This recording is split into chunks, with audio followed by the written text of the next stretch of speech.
सभी साथियों को नमस्कार। साथियों, फसल बीमा को लेकर आप सब लोगों की जो जिज्ञासाएं हैं उनके ऊपर आज हम चर्चा करने जा रहे हैं। हमारे तमाम किसान साथियों के, हमारे दोस्तों के पिछले दिनों से काफ़ी ज़्यादा संख्या में टेलीफोन आ रहे हैं कि फसल बीमा का क्या रहा। बिल्कुल आपकी जिज्ञासा, आपके सवाल सारे जायज़ हैं। अभी तक जो फसल बीमा का अपडेट है उसके बारे में मैं आपसे चर्चा करूंगा।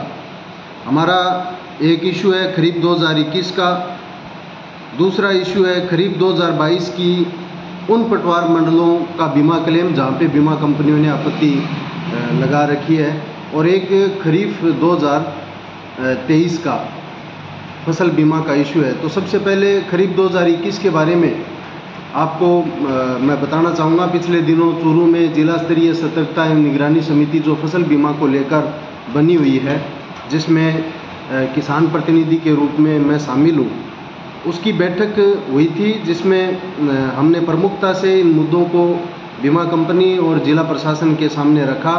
तो खरीफ 2021 का अपडेट अभी तक ये है। हमारा पिछले दिनों जो पिछले वर्ष चूरू कलेक्ट्रेट पर लगातार आंदोलन चला था, उस आंदोलन के चलते सरकार ने ये स्वीकार किया था कि सैटेलाइट रिपोर्ट की बजाय क्रॉप कटिंग एक्सपेरिमेंट है वही सही है।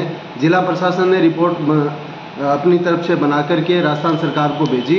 उसके बाद में विधानसभा के चुनाव आ गए। आचार संहिता के चलते स्टैग कमेटी जो राज्य स्तरीय सतर्कता एवं निगरानी समिति बनी हुई है, उसकी बैठक नहीं हो पाई।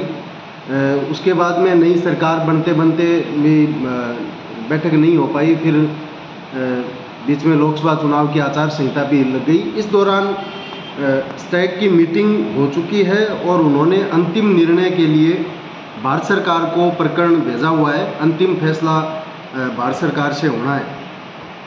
खरीफ 2022 की जो आपत्तियां 109 पटवार मंडलों की बीमा कंपनी की जो आपत्ति थी, जिसमें तारानगर में कोई आपत्ति नहीं थी, सिद्धमुख के लगभग सभी पटवार हल्के शामिल थे, राजगढ़ के थे, सरदारसर और चूरू के पटवार हल्के थे।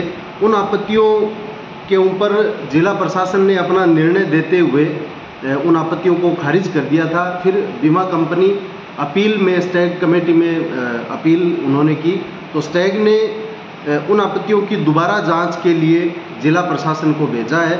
उनके ऊपर एक एक बिंदु के ऊपर दोबारा जांच हो रही है, चल रही है। 2023 में बीमा कंपनी की जो कुल क्रॉप कटिंग एक्सपेरिमेंट थे, उनमें लगभग 5400 कुल प्रयोग थे, उसमें 3400 प्रयोगों के ऊपर आपत्ति थी। बाकी सभी आपत्तियां इनकी खारिज हो गई है। अभी 1292 आपत्तियां स्टैग कमेटी ने दोबारा सुनने के लिए जिला प्रशासन को भेजा है। तो उन आपत्तियों के ऊपर भी दोबारा से जांच चल रही है। कुल मिला के कहने का मतलब ये है कि बीमा कंपनियां आपत्तियों के नाम पर क्लेम को डिले करने का जितना भरकम प्रयास वो कर सकते हैं, उतना उन्होंने किया है। उस जिला स्तर की मीटिंग में हमने किसानों की तरफ से रबी 2023-24 में क्रॉप कटिंग एक्सपेरिमेंट के लिए जो खसरा चयन किया गया, अक्षांश और देशांतर रेखाओं के नाम पर जो ऑनलाइन लोकेशन लेकर के जो जिस तरीके से रैंडम सिस्टम से रेवेन्यू बोर्ड खसरे अलॉट करता था, उस बार वो नहीं करके कुछ लोकेशन भेजी गई जहां पर जाकर के क्रॉप कटिंग एक्सपेरिमेंट उनको करना था। उन लोकेशनों का हमने गंभीरता से अध्ययन किया। उससे ये पता चला कि जो अच्छी फसल मतलब पूरे खेत में भी लोकेशन वहाँ की भेजी गई।